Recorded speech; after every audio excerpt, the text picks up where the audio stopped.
நியாய தீர்ப்பின் நாள். ஒரு மன்னன் தினமும் உலாவ போவது வழக்கம். ஒரு நாள் களவு செய்து பிடிப்பட்ட ஒரு வாலிபனை அவரிடம் கொண்டு வந்தார்கள். அவர் திருடனை பார்த்து, வாலிபனே, நான் உன் குற்றத்தை மன்னித்தேன், இனிமேல் திருடாமல் திருந்தி வாழ் என்றார். மன்னனின் இனிய மொழி கேட்டு மகிழ்ந்து வீட்டுக்கு சென்றார். மீண்டும் ஒரு நாள் மன்னன் உலாவி வரும்போது அதே வாலிபனை திருட்டு குற்றத்திற்காக பிடித்து வந்தார்கள்.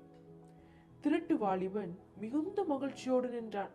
அரசன் அன்புள்ளவர் என்ற எண்ணம் அவனை மேட்டிமை கொள்ளச் செய்தது. மன்னன் அவனை பார்த்து புன்னகையுடன், வாலிபனே, உன்னை நான் மன்னிக்கிறேன், இனிமேலாவது நீ உத்தமமாக நடந்து கொள் என்று சொல்லி விடுவித்தார்.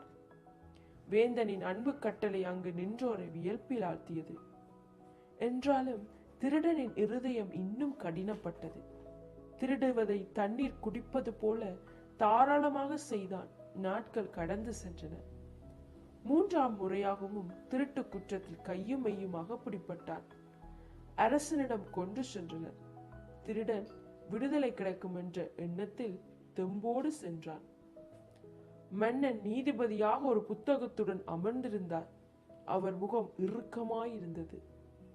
திருடனை பார்த்து சொன்னார், நண்பனே, நான் உன்னை நேசிக்கிறேன். இப்பொழுதும் உன்னை மன்னிக்க எனக்கு மனம் உண்டு. ஆனால் நான் என்ன செய்வேன்? நான் இங்கே நீதிபதியாக அமர்ந்திருக்கிறேன்.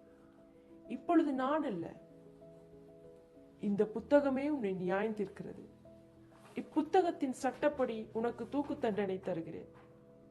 திருடன் திகிலும் நடுக்கமும் கொண்டான்.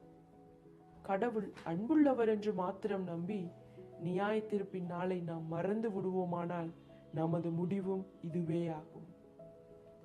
நன்றி.